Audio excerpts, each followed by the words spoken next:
en el movimiento de la sangre. ¿Ya? Ese es el tema que vamos a ver hoy.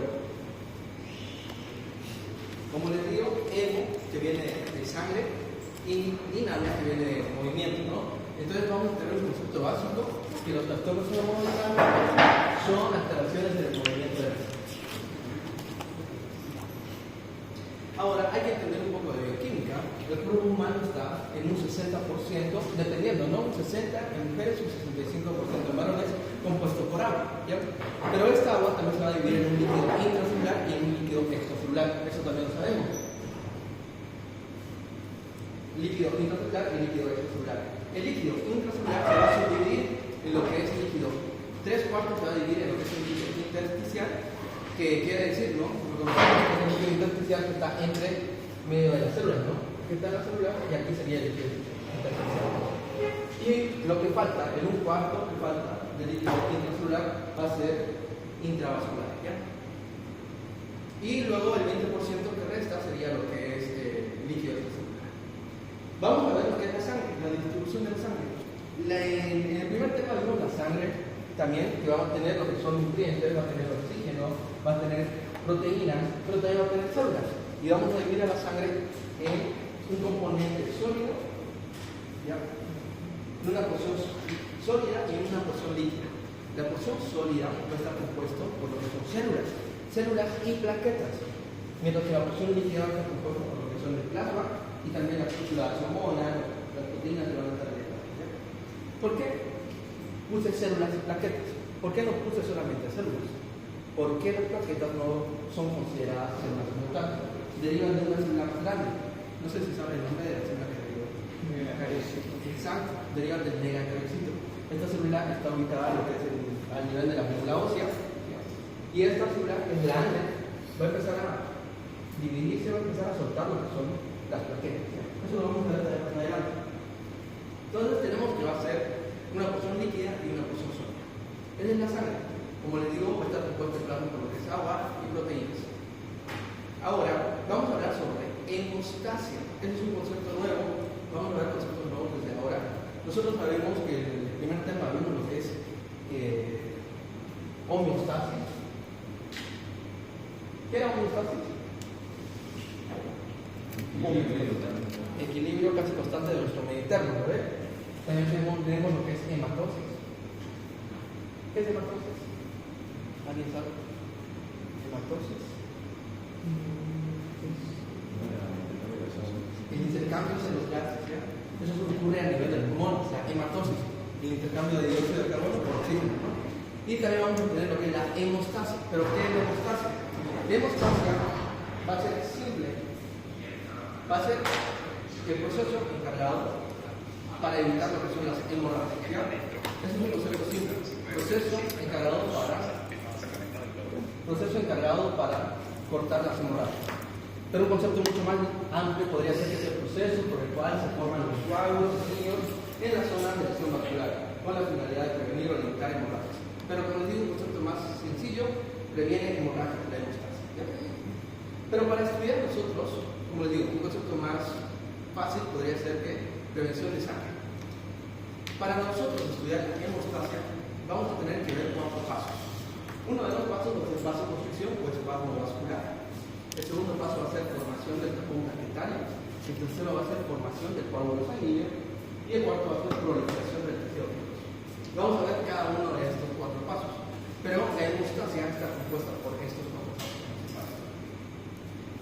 Ahora, vamos a ver primero qué es vasoconstricción o espasmo vascular. ¿Ya? Vasoconstricción. Nosotros sabemos, por histología, ¿no?, que las arterias o los vasos sanguíneos van a tener capas. Desde la más ínfima va a ser el endotelio, ¿no? El endotelio. Luego vamos a tener la túnica media. La túnica media que está compuesta principalmente por células musculares lisas. Y luego vamos a tener la última que es la túnica media. Ahora, nosotros también sabemos que es vasoconstricción y también vasodilatación. Vasoconstricción quiere decir que es una disminución del diámetro del vaso, ¿ya? En simples palabras. Y vasodilatación es que hay un aumento del diámetro del vaso. Voy a contar. Cuando hay una hemorragia, cuando hay una lesión al nivel del endotelio o del vaso sanguíneo, lo que hace este vaso sanguíneo como un reflejo es que el músculo de la túnica media se va a contraer y por lo mismo va a ser una vasoconstricción, ¿ya? Entonces la sangre va a empezar a disminuir porque no es lo mismo que pase la misma cantidad de sangre para un vaso que está en vasodilatación que para un vaso que está en vasoconstricción. Eso es por lógica, ¿no? Es como una manguera que es más ancha puede botar más sangre, pero una manguera que es más delgada no bota la misma cantidad de sangre, ¿no? Ahora, por ejemplo, acá vamos a ver un vaso normal y un vaso que está en vasoconstricción. Para que haya hemostasia necesitamos que el primer paso sea vasoconstricción, para que haya menor disminución de flujo sanguíneo. Ahora, esta vasoconstricción puede ser dada por tres factores, ¿ya? Puede ser dada por uno, espasmo minógeno local. Cuando nosotros escuchamos los espasmos, es un movimiento involuntario. No sé si alguna vez escucharon que hay movimientos espásticos que son involuntarios, sobre todo por lo que es el pánico. Espasmo miógeno, su mismo nombre lo dice, mio, músculo, ¿ya? Local va a ser un movimiento involuntario mediado por lo que es la química media, células musculares. El segundo, que van a ser por secreción de factores antagonistas. Recordemos un poco del tema de inflamación. Lo vimos en inflamación y les hago recuerdo, ¿ya? En inflamación había lo que es la cascada de la inflamación. Cuando hay una rotura de lo que es la membrana celular y los fosfolípidos son destruidos, se liberan a lo que es el líquido citoplasmático. Este líquido citoplasmático va a tener bastantes cosas, entre estas va a tener a la madre de la inflamación, que es conocida como fosfolipasa 2. ¿Alguien se recuerda que esta fosfolipasa 2 transformaba los fosfolípidos en lo que es ácido araquidónico, ¿ya? Y el ácido araquidónico va a ayudar a que se formen lo que son los productos finales de la inflamación por medio de dos vías, las circunstancias y las lipoxinas. Pero los productos de inflamación, los productos finales son las prostaglandinas, el tromboxano, A2, también la prostaciclina, los leucotrienes. Eso es el tema de inflamación. Pero aquí en factores antagoides vamos a volver a ver que van a haber factores como el tromboxano A2 que van a ayudar a que el vaso haga una vasoconstricción, porque las células del endotelio son células, también tienen receptores, ¿ya? Son células, tienen membrana celular, también tienen lo que son membrana, tienen proteínas, lo que es la membrana, y esta membrana celular también van a tener receptores para estos factores antagoides, y estos factores antagoides desencadenan que las células hagan una vasoconstricción, se contraigan. Y por último, reflejo nervioso. Recordemos también que en histología vimos lo que es el vasa vasorum, no sé si se acuerdan, vasa vasorum, nervio vasorum. Los vasos sanguíneos también van a tener lo que es inervación, pero por medio del sistema nervioso autónomo. ¿Qué quiere decir esto? Sistema nervioso involuntario, el sistema nervioso simpático y el sistema nervioso parasimpático. Los vasos sanguíneos, y esto les va a servir tanto para segundo como para tercero, para fisio también, los vasos sanguíneos, las células del endotelio, tienen más que todo receptores alfa, ¿ya? Alfa 1. Estos receptores alfa son receptores para lo que es adrenalina o noradrenalina también, para la adrenalina y noradrenalina, para ambos. Y cuando se juntan los receptores alfa con lo que es la adrenalina o la noradrenalina, ¿qué pasa? El vaso se contrae, ¿ya? Hace un reflejo de contracción, vasoconstricción. Es por eso que también es necesario hacer esto por reflejo nervioso del vaso. Entonces, esa es la primera etapa para la formación de la hemostasia. ¿Qué era hemostasia, chicos? A ver. El proceso encargado de cortar la hemorragia. Prevención de hemorragias, exacto. ¿Ya? El segundo paso, formación del tablón plaquetario. Ahora vamos a ver lo que son las plaquetas. Y aquí vamos a recordar un poco. Las plaquetas, chicos, o también llamamos trombocitos, van a tener un valor de 150.000 a 450.000 por metro cúbico, ¿ya? Y van a tener una vida media de 10 días. Recordemos la vida media de los eritrocitos. ¿Cuánto es? 120. ¿Cuánto? Exacto, 120 días. En cambio, estas plaquetas van a durar 10 días. Ahora, les dije al principio que las plaquetas no son consideradas como células, como tal. sino son una porción de una célula más grande, que sería el megacardiocito. Ahora, pero también la plaqueta va a tener lo que son proteínas contráctiles, ¿ya? Porque es una parte de una célula. No será una célula como tal, no tiene núcleo, pero sí tiene otras porciones, tiene otras organelas, como lo son las proteínas contráctiles, y son muy importantes resaltar que la plaqueta tiene proteínas contráctiles. ¿Por qué? Porque estas proteínas contráctiles, cuando las plaquetas se activan, van a hacer que las plaquetas cambien de forma. Ahorita, por ejemplo, estamos viendo una plaqueta inactivada, ¿ya? Pero cuando se active, va a cambiar de forma, gracias a lo que son las proteínas contráctiles. Luego vamos a ver que tiene retículo endoplasmático rugoso y aparato de Golgi.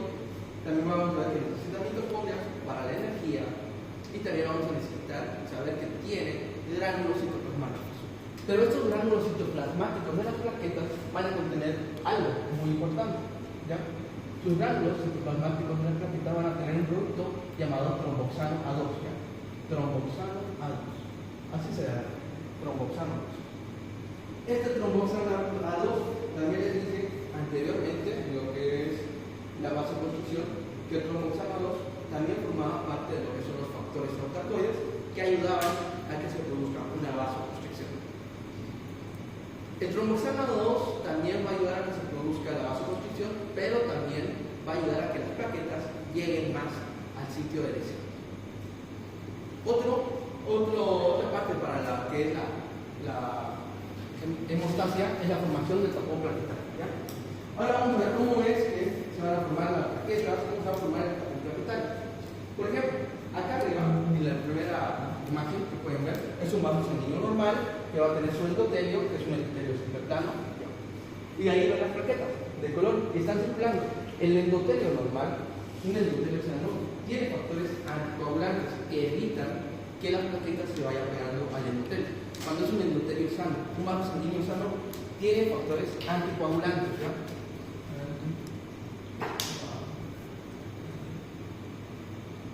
Pero ¿qué pasa cuando ese endotelio se ve dañado por alguna situación? Como pueden ver en la segunda imagen, ha habido una lesión a nivel de estas células endoteliales. Ha habido una lesión. Cuando hay una lesión, el endotelio tiene factores procoagulantes, ¿ya?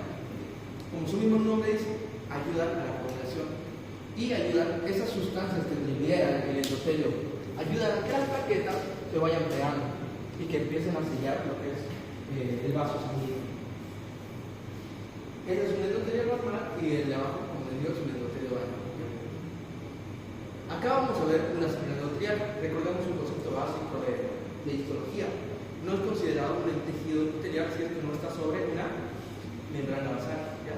No se considera, es algo característico del epitelio. Necesitamos que el epitelio esté sobre una membrana basal. En este caso, el endotelio también va a estar sobre una membrana basal, ¿entienden? Pero cuando se destroza el endotelio, la membrana basal va a estar expuesta, ¿ya? Y cuando va a estar expuesta el endotelio, su membrana basal va a tener dos componentes importantes. Ya vamos a ver que la célula murió, su membrana basal va a tener dos componentes. Estos dos componentes, uno va a ser el factor de von Willebrand, y es un muy importante factor, y el otro va a ser el colágeno, ¿ya? Entonces, cuando la célula muere, imagínense que estas células que están ahí, las sacamos, va a estar ahí la membrana basal, entonces va a estar expuesto tanto el factor de von Willebrand como el colágeno. Y estos factores son los que hacen que se agregue la plaqueta. A estos factores son los que se unen la plaqueta. Como pueden ver, la plaqueta va a empezar a unirse a estos factores. Pero para que se una la plaqueta, vamos a tener que pasar 4 pasos. 1, adhesión plaquetaria, formación de la plaqueta, secreción del contenido de los gránulos, y el último que va a ser agregación plaquetaria. Esos pasos tienen que ser importantes para que la plaqueta se una a lo que son el factor de von Willebrand y el colágeno. Ahora, les dije, la plaqueta también va a tener lo que son proteínas, va a tener lo que es un citoesqueleto, va a tener lo que es similar a toda una célula normal. Entre ellas va a tener receptores. Estos receptores o glicoproteínas que van a estar en la plaqueta se van a unir a lo que son el factor de von Willebrand y el colágeno. Pero ¿qué receptores en específico? Aquí están los nombres, ¿ya? La glicoproteína 1B se va a unir a lo que es el factor de von Willebrand, mientras que la glicoproteína 1A o 2A fibrosidad se va a unir a lo que es el colágeno. Son estas dos uniones que van a hacer que se produzca la primera porción de la coagulación y la adición plaquetaria. ¿Ya?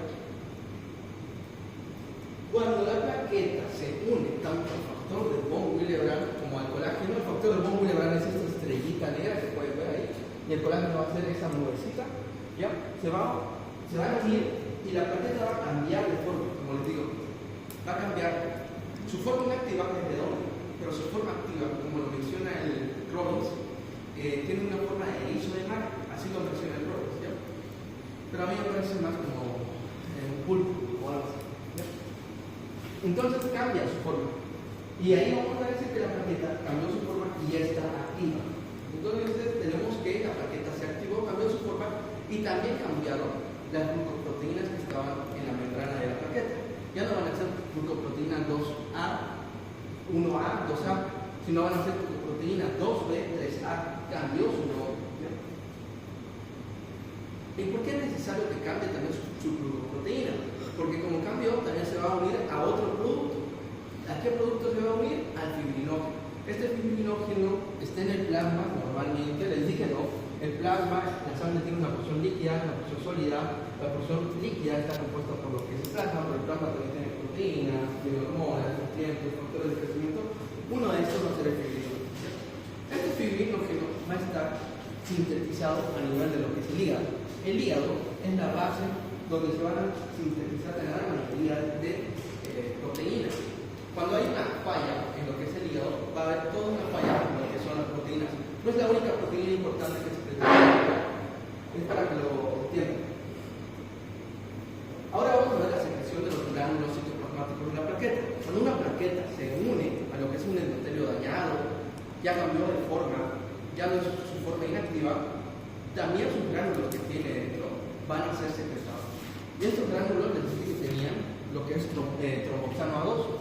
El tromboxano A2 tenía dos funciones, uno vasoconstricción y otro agregación plaquetaria. ¿Qué quiere decir esto? Atraía más plaquetas para que vengan. Entonces una plaqueta que cambió de forma va a secretar estos gránulos que tiene del tromboxano A2 y se va a liberar. Y como le digo, el tromboxano A2 va a traer, es un quimiotáctico. Vimos factores quimiotácticos antes, ¿no? En lo que son en inflamación vimos factores quimiotácticos. Y acá vamos a ver otro. Es un factor quimiotáctico. Cuando hablamos de un factor quimiotáctico es algo que atrae. Por ejemplo, los mosquitos son atraídos a lo que es el calor, ¿no? Entonces el calor sería un factor quimiotáctico para los mosquitos. Cuando hablamos, por ejemplo, del azúcar, el azúcar también podría ser un factor quimiotáctico para que son las hormigas. Las hormigas, los insectos vienen por lo que es azúcar. En este caso, el factor quimiotáctico va a ser el tromboxano. ¿Para qué? Para que vengan más plaquetas. Y la liberación del tromboxano y el cambio de las plaquetas se considera la activación plaquetaria. Cuando la plaqueta ya cambió de forma y ya secretó sus gránulos, ahí recién podemos decir que ya hay una activación plaquetaria. Antes no, eso es pregunta de examen con el doctor Sangüesa, ¿ya? ¿Cuándo ocurre la activación plaquetaria? Pregunta, y algunos que ponen solamente cuando la plaqueta cambia de forma. No, es cuando la plaqueta cambia de forma y secreta los gránulos. Ahí es cuando ya empieza a ver lo que es la activación plaquetaria. La agregación plaquetaria va a ser dada por el tromboxano, como les digo. Por ejemplo, acá vamos a ver un endotelio y acá ya vamos a ver bastantes plaquetas que ya han sido activadas, ya han liberado su factor de su tromboxano y también ya han cambiado de forma. Y también les dije ¿no? que había una proteína muy importante que se unía a lo que es la casa. Esta proteína que cambió, cuando cambió también la forma de la plaqueta, era la glucoproteína 2B3A, que también se unía a lo que es el fibrinógeno. El fibrinógeno va a ser como, si nosotros pusiéramos, les vuelvo a hacer el ejemplo de la pared. Para formar un coágulo nosotros ponemos lo que son ladrillos, pero para que la pared no se caiga tenemos que poner cemento, ¿verdad? Cuando nosotros vamos a poner lo que es fibrinógeno, solamente estamos poniendo lo que son los ladrillos. Necesitamos que el fibrinógeno pase a fibrina, pero para que pase el fibrinógeno a fibrina necesitamos de otra proteína, que es la trombina. La trombina va a hacer que cambie el fibrinógeno que se unió a las plaquetas, ¿no ve? Porque las plaquetas también cambiaron y cambió su receptor. Que voy a poner lo que es fibrinógeno. No. Ya, el fibrinógeno y las plaquetas se unieron, pero necesitamos que cambie esto a fibrina para que sea una conexión mucho más fuerte. Y para que cambie a fibrina necesitamos otra proteína que va a ser la trombina. No sé si escucharon alguna vez el tiempo de trombina, el tema de cuando una persona se va a hacer una operación, una cirugía, siempre se pide todo esto, ¿ya? Todos estos valores, tiempo de trombina, protrombina, todo esto. Todo es necesario entender. La trombina es necesaria para que cambie de fibrinógeno a fibrina. Y como les digo, cuando cambia de fibrinógeno a fibrina, la unión se hace mucho más fuerte. Entonces es necesario. Ahora vamos a hablar sobre la cascada de la coagulación. Esto es importante. El primer tema, hablamos sobre lo que es la cascada de las caspasas. Eso también lo tienen que poner. Lo voy a poner acá de todas las cascadas que hemos hablado hasta el día de hoy. ¿Ya? Son muchas, ¿sí? Pero son necesarias para que puedan aprender. La primera era la cascada de las caspasas. Esta cascada de las caspasas está en lo que es la apoptosis, mediada la apoptosis. Luego vimos lo que es la cascada de la inflamación.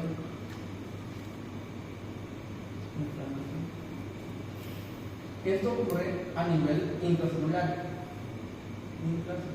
Y por último, también vemos lo que es el sistema de complemento. También en inflamación.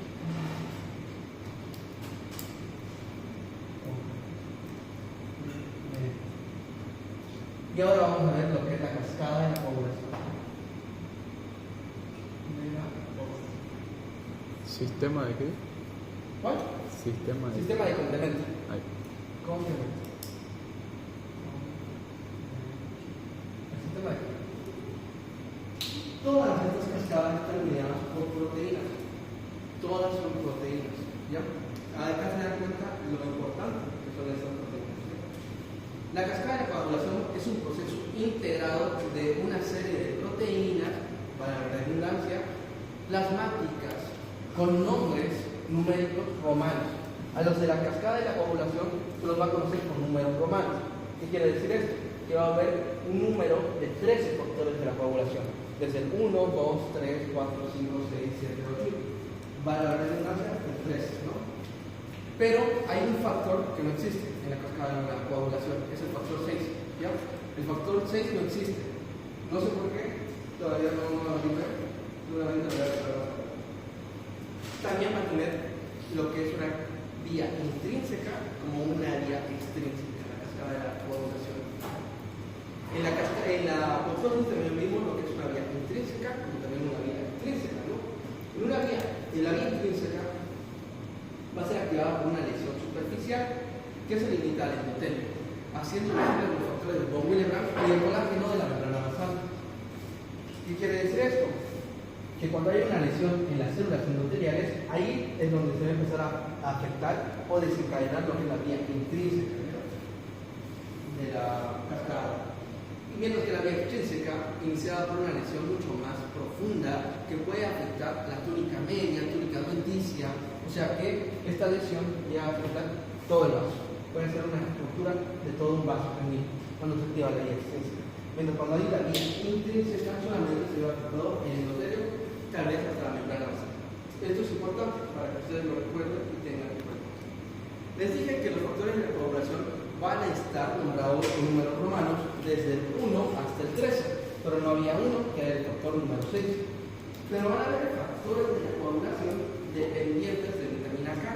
La vitamina K en danés, que es Dinamarca, si no estoy mal, es coagulante, ¿ya? No sé cómo se escribe en danés, pero lo que yo escuché era coagulante, ¿ya? Por eso le pusieron vitamina K, porque está integrada en la que es la coagulación.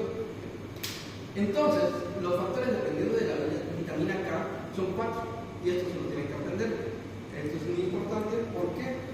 Porque lo van a ver en farmacología, lo van a ver en fisiología, lo van a ver en fisiopatología. Si ustedes saben los factores dependientes de la vitamina K, ya lo hicieron. Son 4. Y es una mnemotecnia muy... Bueno, no es mnemotecnia, ¿no?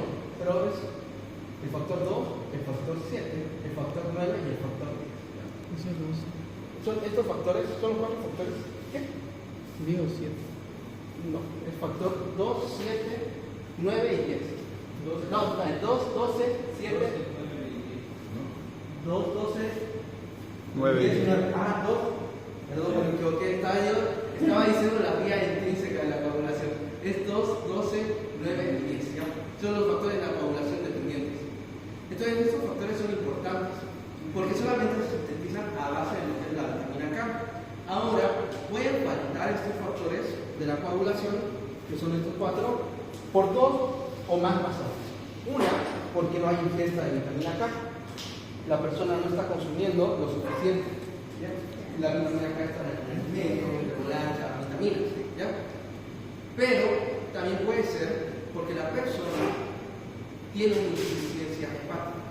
El hígado, donde es el encargado de sintetizar, de crear estos factores de coagulación, no está funcionando. Puede ser por un carcinoma, por lo que es una insuficiencia hepática, una persona que toma, eso lo van a ver lo que es en patologías del hígado en específico, pero la cosa es que el hígado no está funcionando bien, y como no está funcionando bien, tampoco está secretando estos factores de la coagulación. Ahora, estos son los 13 factores de la coagulación. Como les digo, son muchos y tienen sus nombres, ¿ya? Por ejemplo, el factor de Ackermann, el factor tisular, la trombina en Tania es un factor de la coagulación, que es el factor 2. El fibrinógeno también es un factor de la coagulación. Esta es una tablita que es necesario. Se lo voy a pasar la diapo para que ustedes se la aprendan, pero no preguntan tanto los nombres de los factores de la coagulación, sino más que todo preguntan los factores dependientes de la vitamina K. Eso, como les digo, es pregunta de los factores. Ahora, ¿qué factores van a estar implicados en la vía intrínseca y en la vía extrínseca? Los factores implicados en la vía intrínseca de la coagulación van a ser estos: el factor 7,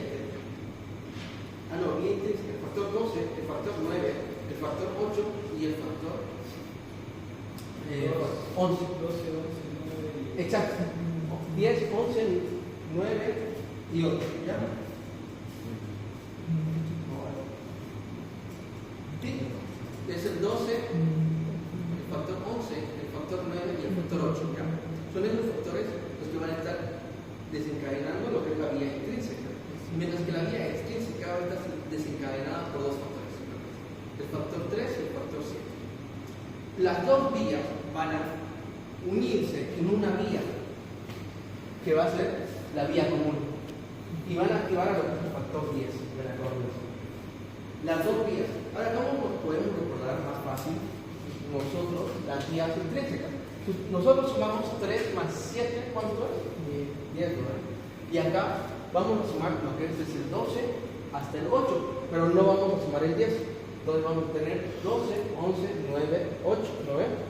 Y el 10 no, porque es la vía común. Entonces ya sabemos lo que es la vía intrínseca y la vía extrínseca y qué factores están involucrados en ambas. Ahora, el factor 10, como el factor común, va a hacer activar lo que es el factor 5 y el factor 2, y el factor 2 va a activar el factor 1. Este factor 1 es importante, ¿por qué? Porque cuando ya se activó el factor 1, además de lo que cambió, ¿no? Le dije, la fibrina, el fibrinógeno lo cambió a fibrina por medio de la trombina. Ahí también tiene que participar lo que es el factor 1 de la coagulación. Y cuando hay ese cambio de fibrinógeno a fibrina, es donde se sella, es como si nosotros pusiéramos cemento en los ladrillos. Entonces se pone mucho más duro y el coágulo ya se formó. Entonces son necesarios. Esa sería lo que es la cascada de la coagulación. Si ustedes quieren sacar el factor, lo sacan. Es importante. Y los factores, como les digo, están desencadenados en cada vía. Ahora, les dije, la cascada de la coagulación son proteínas. Puede haber daño en lo que es el hígado, pero también puede haber daño a nivel renal, en un síndrome nefrótico. ¿Ya? El síndrome nefrótico es principalmente conocido por lo que es proteinuria. ¿Qué es proteinuria? Chicos, no me habéis escuchado el término. Cuando en la orina hay proteínas. Exacto, cuando en la orina hay proteínas. ¿Y qué proteínas también van a haber? Van a haber proteínas de la cascada de la coagulación. O sea, que cuando hay un síndrome nefrótico, hay proteinuria, y esas proteínas, además de lo que son las proteínas como la albúmina, proteínas que van a ayudar en lo que es el plasma sanguíneo, mantener las presiones, también van a estar despertándose lo que son estas proteínas. Una persona que tiene síndrome nefrótico tiene problemas de coagulación, tiene problemas de hemostasia, ¿ya? Importante. Vamos a ver lo que es de edema y derrames. Acá es importante. Edema, un concepto básico, es la acumulación de líquidos en el espacio intersticial. Eso es un edema. Si a ustedes les preguntan qué es un edema, es una acumulación de líquido en el espacio intersticial. Pero si le preguntan a ustedes qué es un derrame, es una acumulación en las cavidades. Acá esto es un derrame. Un derrame es una acumulación de líquido en las cavidades, mientras que el edema es una acumulación de líquidos a nivel intersticial. Ahora, cuando hay un edema, va a haber lo que es un aumento del volumen de los tejidos. Como se puede ver acá en la imagen, vamos a ver que hay un volumen del tejido. Crece, hay una tumefacción. Y el edema va a tener lo que es el signo de Daudet o el signo de la fobia. Una persona que tiene un edema generalizado, cuando hay edema generalizado se lo conoce como anasarca, ¿ya? En este caso, anasarca se conoce como un edema generalizado por todo el cuerpo. Una persona está completamente hinchada. Y el edema puede suceder por muchas causas. Pero también es muy peligroso cuando hay edema en lo que es el pulmón. ¿Por qué? Porque les dije que era edema. Un concepto básico de edema. En el espacio intersticial. Cuando hay edema en lo que son miembros, es un signo que tenemos que corregir. Pero es mucho más peligroso cuando hay un edema a nivel del pulmón. Porque en el pulmón están los alveolos, o sea, alveolares. Y los alveolos tienen una forma redonda, esférica, ¿no ven? Ahora imagínense que este alveolo que normalmente no tendría que tener agua, líquido, va a tener líquido. Tenemos que acumular, va a empezar a fallar lo que es. Exacto, va a haber un colapso alveolar, va a haber un colapso alveolar y va a empezar a fallar lo que es el intercambio gaseoso. Entonces es muy importante resaltar que un edema en un miembro, tanto superior o inferior, no es tan peligroso como un edema al pulmón. Cuando hay un edema al pulmón, hay edema del pulmón agudo. Eso puede variar en tercero, pero también es muy importante resaltar que cuando hay un edema del pulmón, hay que corregirlo rápido. Y derrame. Derrame era similar al edema, no. Derrame es una acumulación en el líquido de una cavidad. Vamos a recordar que hay cavidades en nuestro cuerpo, por ejemplo, en la pleura. Hay cavidad pleural. Las pleuras tienen dos partes, ¿no ven? A ver, eso es anatomía. ¿Cuáles son las zonas de la pleura? Visceral y parietal. Exacto. Parietal y visceral. Hay un espacio, ¿no? Entre ambas. Igual en el corazón, el pericardio, también va a tener lo que es una capa y va a tener un espacio. Cuando hay acumulación de líquido en este espacio, se lo conoce como derrame. Vamos a tener lo que es un derrame pleural, también. También vamos a tener lo que es una ascitis, la parte del abdomen. Cuando hay acumulación en el estómago, en la parte del abdomen, se lo conoce como ascitis. Y nosotros vamos a ver que va a haber signos importantísimos que son característicos de la ascitis. Por ejemplo, el signo de la oleada. ¿Qué quiere decir esto? Esto ya les voy a enseñar un poco de signos para detectar la ascitis. Una persona que se echa, le hacen echar a su paciente, tienen que poner su mano en el medio, justamente en lo que es el ombligo, y tienen que poner una separación, una parte anterior y una parte posterior del abdomen, y tienen que empezar a hacer como una especie de toques para que la barriga se mueva. Y si se mueve, hace como un oleaje, es que la persona tiene una ascitis. Ese es un signo que se puede ver en lo que es una ascitis. Pero también vamos a tener lo que es el hidropericardio, acumulación en el líquido, la acumulación de líquido en lo que es el pericardio. Eso es un derrame a simple vista. Ahora, ¿cómo podemos nosotros evitar un edema? ¿O cómo es que sucede el edema? Para eso vamos a ver un poco de fisiología. Acá les estoy diciendo, esto es importante, esto lo ven en fisiología.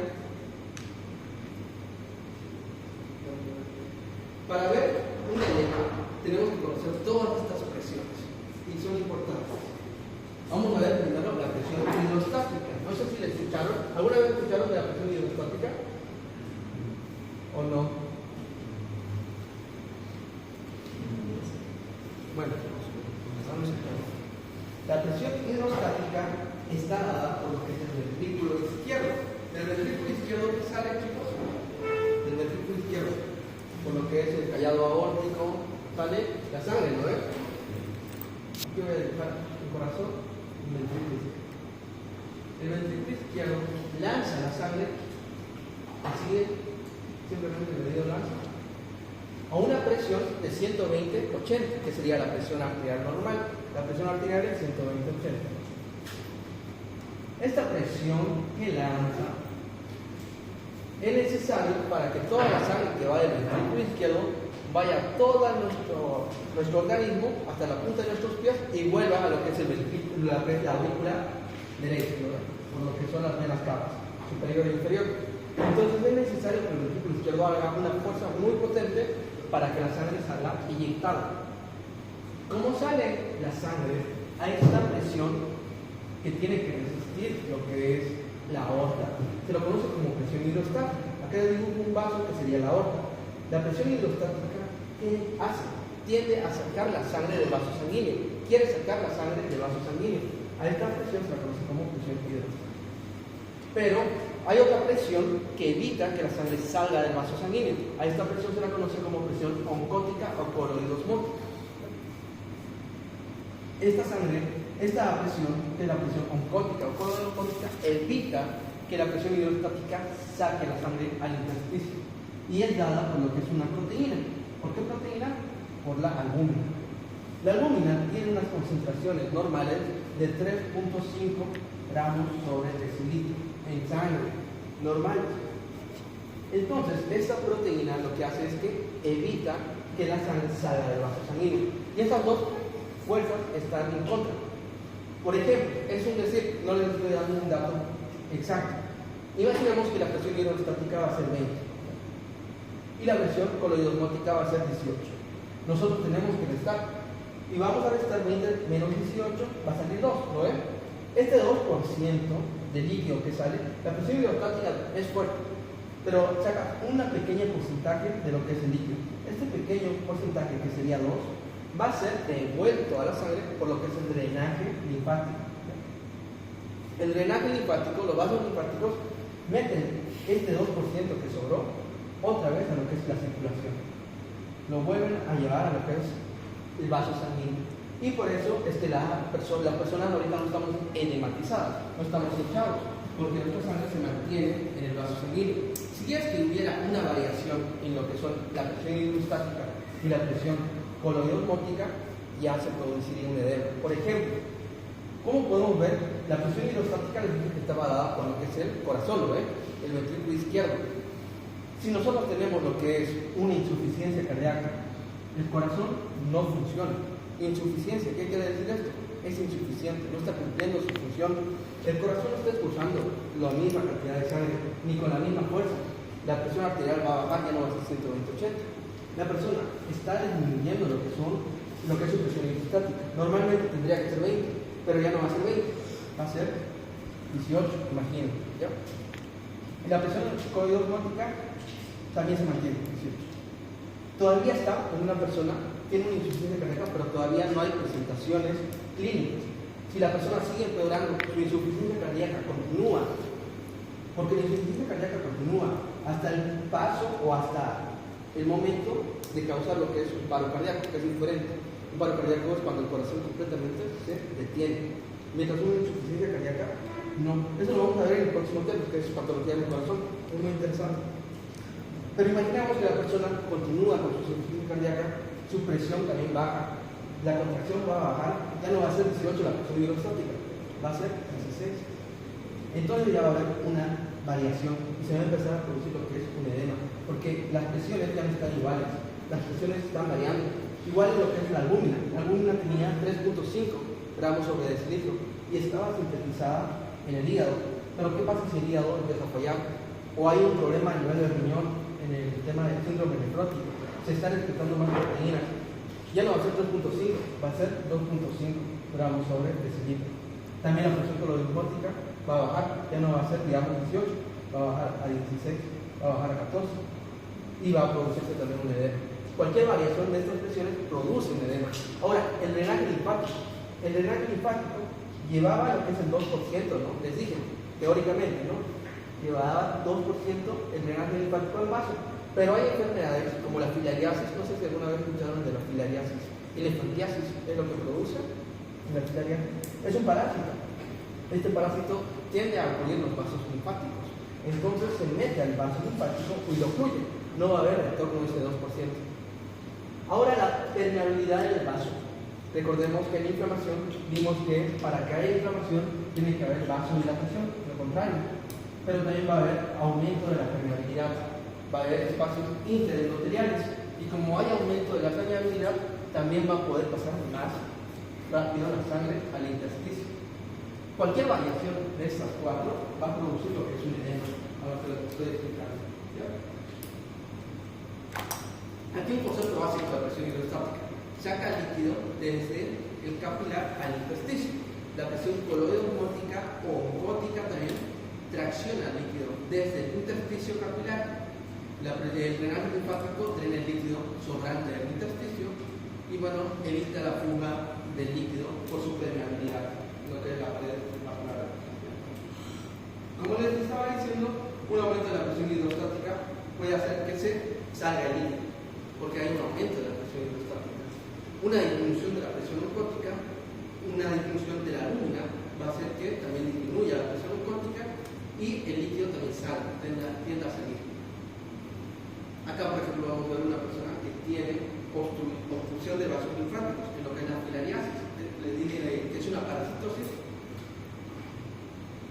Y acá vamos a ver que es un cuadro más grave, la filariasis, que puede llegar a producir lo que es una elefantiasis, por una alteración de la permeabilidad.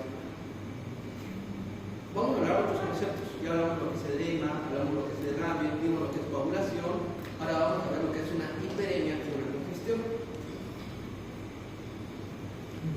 La hiperemia y la congestión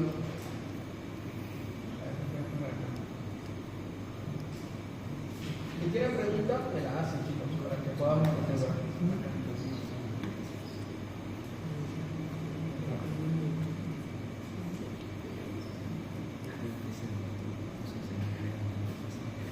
La hiperemia va a ser un proceso activo donde se dilatan las arteriolas. ¿Qué quiere decir activo? Una hiperemia puede estar en lo que es una contracción muscular. Un proceso activo es algo que yo hago activamente. Por ejemplo, ahorita yo estoy caminando, estoy moviendo mis músculos. Mis músculos están activos, ¿no ves?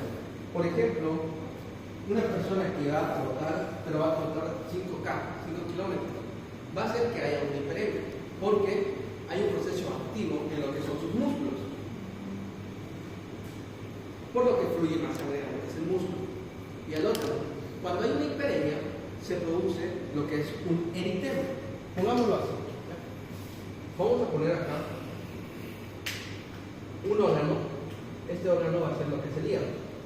El hígado está nutrido por lo que es la arteria hepática, ¿no? La vena porta, no importa tanto, es un esquema. ¿Ya?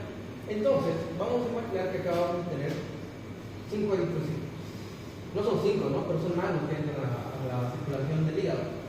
Pero imaginemos que son 5. Cuando hay una hiperemia, estos 5 eritrocitos llegan y se empiezan a acumular. Y cuando pasa la actividad donde se necesitaba, por ejemplo, cuando se activa el hígado, cuando una persona come bastante grasa, el hígado tiene que sintetizar lo que es la bilis, porque la bilis se sintetiza en lo que es el hígado, se almacena en lo que es la vesícula biliar, ¿no? Entonces hay un aumento de funcionamiento hepático. Entonces va a haber más glóbulos rojos, ¿por qué? Porque los glóbulos rojos llevan oxígeno y las células, los hepatocitos, necesitan oxígeno para trabajar. Entonces se empiezan a acumular estos eritrocitos. Digamos que eran 5, ¿no? Aquí dice más. Pero cuando ya se pasó el estímulo activo, los eritrocitos salen. ¿Ya? Los 5 eritrocitos salen, pero en el momento donde se estaban activando, donde estaba realizando su función, el hígado, estuvieron ahí y se volvió color rojo. Se le conoce como eritema. Cuando hay una hiperemia, hay lo que es una acumulación de sangre oxigenada y se vuelve rojo. Igual como les digo, una persona que corre 5K va a llegar tal vez con su mejilla rojísima, ¿no? Porque hay una acumulación de rubor. Ahora, la congestión es un proceso pasivo donde hay disminución del drenaje, ya no es un proceso activo, ¿ya? Entonces no es un proceso donde yo esté realizando o necesite, digamos, más sangre en este órgano, sino es un proceso pasivo. No lo necesito, pero por alguna razón se está acumulando la sangre, ¿ya? Ahora, lo que pasa es que en un edema salían 5 eritrocitos, ¿no? Y entraban 5 eritrocitos, no pasaba nada. Pero en una congestión entran 5 eritrocitos y salen 2 eritrocitos, o 3, ya no salen la misma cantidad de eritrocitos. ¿Por qué? Porque puede haber lo que es una obstrucción al nivel venoso, ¿ya? Pero la cosa es que no van a salir, se van a quedar más eritrocitos acá se quedan 2, y luego vuelven a ingresar otros 5 eritrocitos, pero vuelven a salir 3 eritrocitos, ya no vuelven a salir 5. Vuelven a ingresar 5, salen 2 eritrocitos. Entonces, los eritrocitos que se van a empezar a quedar acá, van a empezar a dar su oxígeno, pero también van a empezar a recibir lo que es el dióxido de carbono. Y como empiezan a recibir el dióxido de carbono, van a empezar a tener hemoglobina desoxigenada, ¿ya? Y esta hemoglobina desoxigenada tiene un color que es medio morado, azulado, y se va a conocer como cianosis. En una congestión, la persona va a tener una cianosis color morado o azulado, se podría decir. Es característica. Entonces, cuando nosotros vemos que hay una hiperemia, vamos a ver que la persona va a tener lo que es un eritema. Pero cuando tiene una congestión, va a tener lo que es una cianosis. Ahora, vamos a ver trastornos hemorrágicos. Aquí vamos a ver lo que son las petequias, púrpuras, equimosis o hematomas. Se debe a defectos en la pared vascular, defectos en los factores de la coagulación. ¿Cuántos eran los factores de la coagulación? ¿Se acuerdan? 3. Exacto. Acá vamos a ver las petequias, que van a ser hemorragias puntiformes de 1 a 2 milímetros. Como se puede ver aquí en la imagen, son en los puntitos.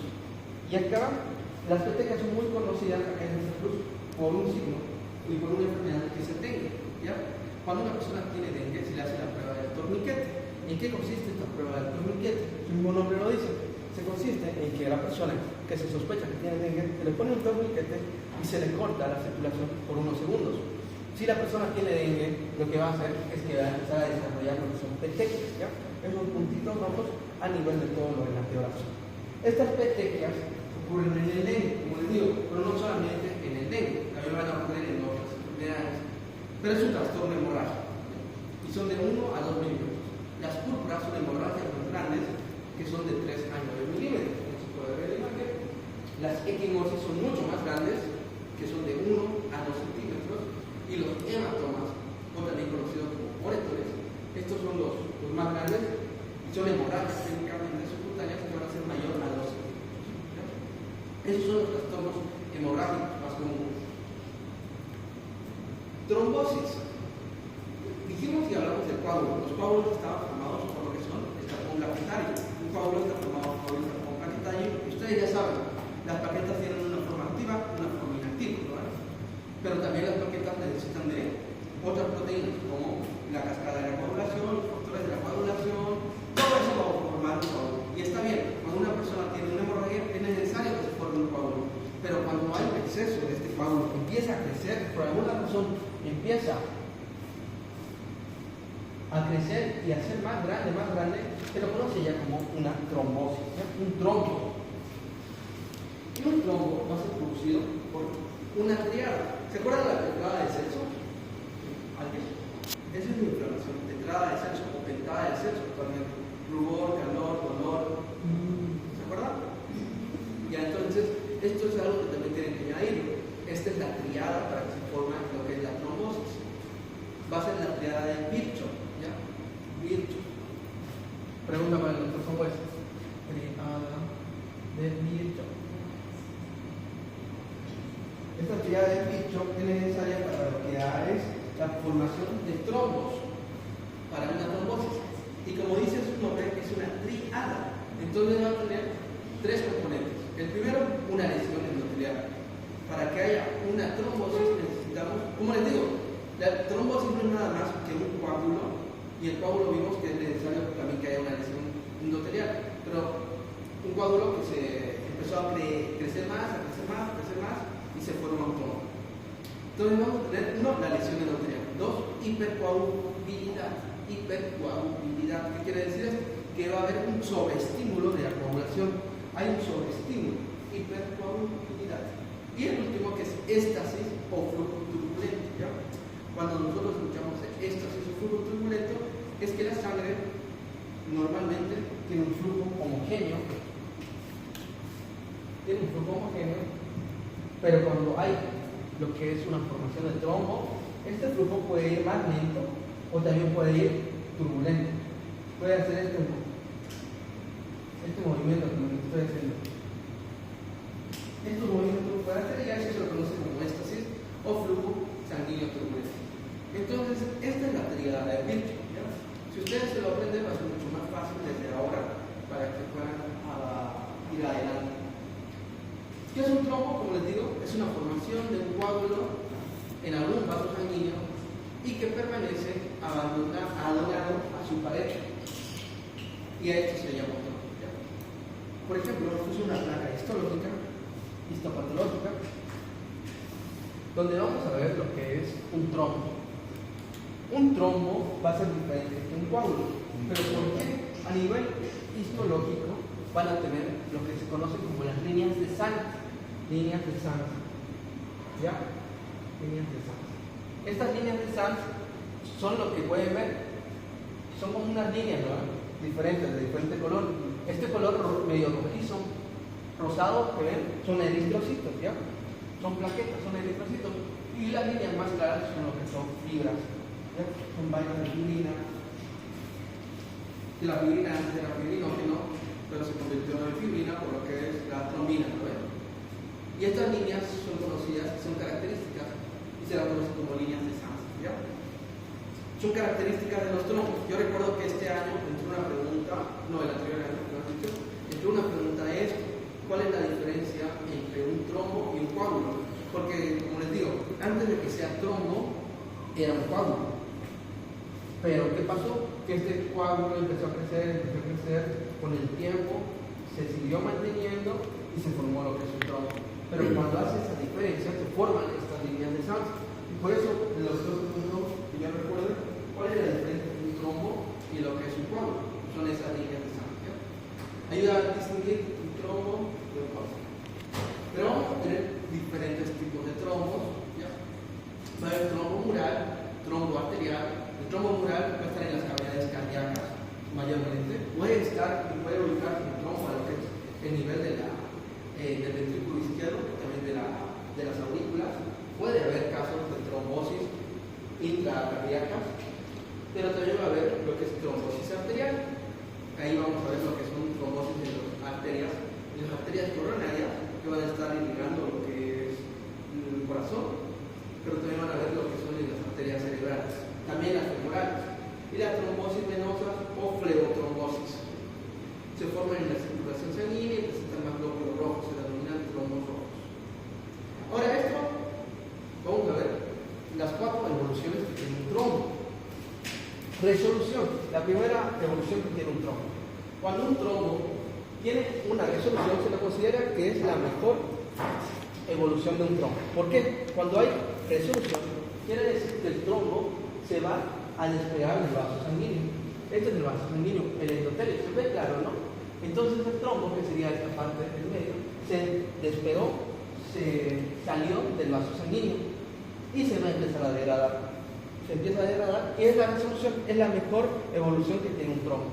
Pero no todos los trombos tienen esa resolución o esa evolución. ¿Ya? Luego vamos a tener la organización, que es otra forma del trombo de evolucionar. En este caso, el trombo se mantuvo en el vaso sanguíneo, en el endotelio, pero empezó a calcificarse, empezó a quedarse ahí y se volvió muy duro, no se va a salir el trombo, y como el flujo sanguíneo tiene que continuar y el trombo está disminuyendo el flujo sanguíneo, lo que pasa es que empieza a haber una angiogénesis. ¿Qué quiere decir esto? Nuevos vasos. Te van a empezar a desarrollar nuevos vasos pequeños capilares. Imagínense que esta es la aorta, ¿ya? Entonces es un vaso de gran calibre, un brazo que tiene un tamaño y un diámetro grande. Entonces van a empezar a desarrollar entre el trombo pequeños capilares para que la circulación sanguínea no se corte. Es necesario. Y esa es otra evolución del trombo, ¿ya? La organización. La propagación. Esta propagación que tiene el desarrollo del trombo no es como tal una propagación que el trombo sale y va a otro lugar. La propagación es que, imagínense que esta va a ser la arteria renal, ¿ya? Y la arteria renal está conectada a lo que es la arteria aorta, ¿lo ven? Aorta. Entonces, principalmente, el trombo estaba en lo que es la arteria renal, pero fue creciendo, que llegó a lo que es la aorta. El trombo se creció y se propagó. Es otra resolución que tiene el trombo. Y la última, que es la más peligrosa, que es una tromboembolia. ¿Qué quiere decir esto? Ahí es cuando un pedazo del trombo se deshace y va a circulación. Y puede ser pequeño, puede ser grande, dependiendo. Pero este pequeño pedazo del trombo puede llegar a lo que es cualquier órgano. Puede llegar a lo que son las arterias más pequeñas por los capilares y ocluir el vaso sanguíneo. Ahí se produce lo que es un derrame cerebral, puede llegar a producir también lo que es un infarto pulmonar, puede ir a todas las partes, principalmente va a lo que es el sistema nervioso, el cerebro, ahí se va a producir en las arterias cerebrosas posteriores, si no estoy mal, ahí es donde más que todo va a empezar, pero eso es otro tema, ¿ya? Lo que yo quiero que ustedes sepan es que hay estos 4 desarrollos que tiene el trombo. La más buena se podría decir que es la resolución, que es donde el trombo se sale y se empieza a degradar en el líquido, el plasma. Y la peor que sería la tromboembolia. Ahora, émbolo. A émbolo vamos a tener nosotros un concepto mucho más sencillo.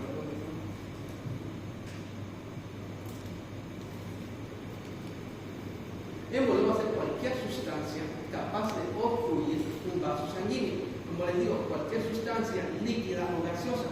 Entonces quiere decir que va a haber émbolos sólidos, émbolos líquidos, émbolos gaseosos. Entonces, émbolo, no quiero que solamente piensen en tromboembolia. Tromboembolia es un desarrollo del trombo. El trombo puede llegar a producir una embolia, se conoce como tromboembolia. Pero un émbolo también puede ser una burbuja de gas, un émbolo puede ser un líquido que te pueden inyectar, puede producir lo que es una obstrucción. Entonces, un émbolo es cualquier objeto líquido, sólido o gaseoso que pueda llegar a obstruir un vaso sanguíneo. Y cuando se obstruye un vaso sanguíneo se produce lo que es una isquemia. ¿Ustedes recuerdan qué diferencia hay entre isquemia y hipoxia?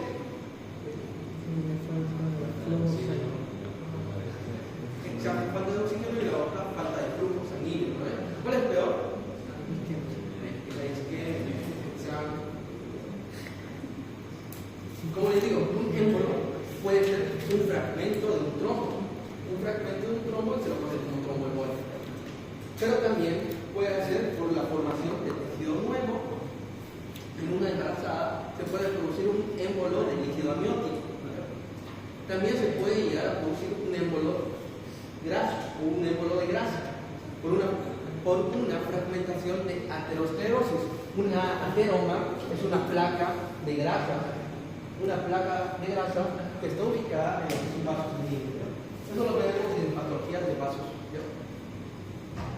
Cualquier sustancia líquida, sólida o gaseosa que llegue a obstruir un vaso es considerado un émbolo. Eso es algo importante que ustedes tienen que tener. Infartos.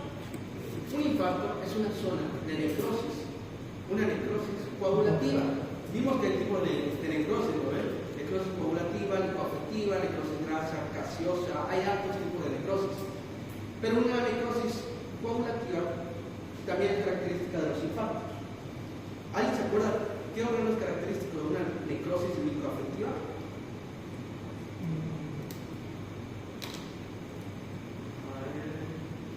El cerebro, chicos. El cerebro es característica de una necrosis lipoafectiva, mientras que una necrosis coagulativa puede dar a la gran mayoría de órganos, excepto en el cerebro, mientras que la necrosis lipoafectiva sí da en el cerebro. Ahora vamos a ver que el infarto es una zona o una parte donde no hay líquido, no hay flujo sanguíneo. hay un isquemia. Vamos a ver que hay un infarto rojo y un infarto blanco. Esto es importante diferenciar. ¿Por qué? Porque los infartos rojos van a ser comunes en los órganos que tienen doble irrigación. Por ejemplo, los pulmones tienen una doble irrigación, una irrigación nutricia, que es la arteria bronquial, y una circulación que es funcional, que sería lo que es la arteria pulmonar, donde va a empezar a hacer el intercambio gaseoso. Tienen doble irrigación. Si por alguna razón una de esas dos circulaciones se tapa, se produce un émbolo y llega a obstruir, el corazón, el pulmón va a empezar a morir, va a empezar a tener un infarto, pero como tiene doble circulación, va a ser un infarto rojo. En cambio, lo que es un infarto blanco se da en órganos que solamente tienen una circulación. Por ejemplo, el vaso sanguíneo, no, el vaso del órgano vaso, que solamente tiene una irrigación y también el riñón. Cuando les falta sangre, se vuelven de color blanco o amarillento. Y un infarto séptico. Esta es una parte, o cuando ya ha habido un infarto, tanto puede ser blanco o rojo, hay una infección, hay una sobreinfección cuando hay una zona infartada. Cuando hay una sobreinfección por algún microorganismo, se lo conoce como un infarto séptico. Ocurre cuando el tejido necrosado es infectado por microorganismos. Shock. Este concepto es básico y lo van a ver en lo que es el próximo tema. Vamos a ver shock, vamos a profundizar más en el shock, porque va a haber shock cardiogénico. ¿Qué quiere decir esto? Que debe empezar en el corazón. Va a haber tipos de shock, ¿ya? Pero un concepto de shock que les estoy dando acá es importante. Es un estado de insuficiencia donde va a alterar la perfusión tisular y provocar una hipoxia celular. Perfusión, ¿qué quiere decir esto? Cómo el vaso sanguíneo va a estar dando la sangre o los nutrientes a las células. Cuando hay una buena perfusión, hay un buen funcionamiento, pero cuando hay una mala perfusión, no hay un buen funcionamiento. La célula empieza a morir. Entonces es necesario que haya una perfusión regulada. Esta perfusión es dada por el corazón, principalmente, como les digo, por la presión capilar, presión arterial. La presión arterial es 120/80, ¿no ven? Esa es la fuerza con la que impulsa el corazón del ventrículo izquierdo a toda la circulación. Y es necesario que tengan una presión de 120/80 porque va a tener una buena perfusión, va a llegar a todos los órganos. Pero vamos a ver que en el shock hay una mala perfusión, hay un déficit de perfusión.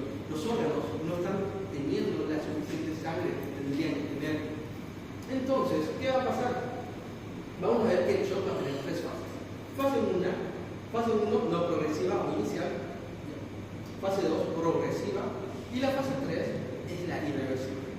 Estas tres son las fases del shock. Como les digo, hay diferentes tipos de shock, pero estas tres fases son comunes de los tres tipos. Fase 1 se caracteriza por una perfusión de órganos vitales. Cuando una persona tiene un shock, puede ser también un shock séptico, ¿ya? Pero una persona tiene un shock, o sea, no hay una buena perfusión. Lo que hace nuestro cuerpo como primer motivo o primera defensa es que empieza a mandar la sangre que da una persona que está muriendo por un shock hipovolémico. No sé si escucharon eso alguna vez en un accidente. Shock hipovolémico. Quiere decir esto que está perdiendo sangre. Hipo, menos. Volemia, sangre. Disminución de la volemia de la sangre. Entonces es un shock hipovolémico. La persona está muriendo desangrada y lo primero que hace su cuerpo como reacción es que va a hacer que la poca sangre que tenga va a entrar a lo que son los órganos vitales. Va a empezar a perfundir los órganos más vitales. ¿Qué quiere decir esto? El corazón, el hígado, el pulmón. Entonces, toda la sangre que tendría que estar en la piel se empieza a volver fría. O sea, no hay sangre. La sangre que tendría que estar en la piel no hay. Porque toda la sangre se fue a lo que son los órganos. Entonces, la persona va a presentar frialdez, va a estar fría, van a tocar su piel, va a estar fría, va a presentar lo que es taquicardia, que es aumento de los latidos cardíacos, una taquipnea, que es aumento de la frecuencia respiratoria, pero todo esto es para compensar, ya, porque la persona está perdiendo lo que es sangre. La fase 2, hay una hipoperfusión también, que acá no hay una perfusión completa, que hay una hipoperfusión total, hay trastornos metabólicos y todavía puede ser corregible. Si una persona está todavía en la fase 2, podemos hacer algo en este caso, ¿no? Pero cuando entra a la fase 3, aquí ya hay una lesión, o sea, cerebrovascular y de procesos que son graves, que van a llevar al paciente inevitablemente a la muerte. Entonces, una persona que entra en un shock grado o fase 3, que si debe ocurrir, lamentablemente ya no hay mucho que hacer. ¿Por qué? Porque ya perdió mucha sangre, porque puede ser un shock hipovolémico, o es que la infección, si es un shock séptico, ya ha llegado a todos los lugares y ya está muy mal la persona. Sus órganos ya no están perfundiendo, ya no están nutriendo los órganos. Entonces la persona no tiene muchas cosas, ¿no? Ya tiene un pequeño que sería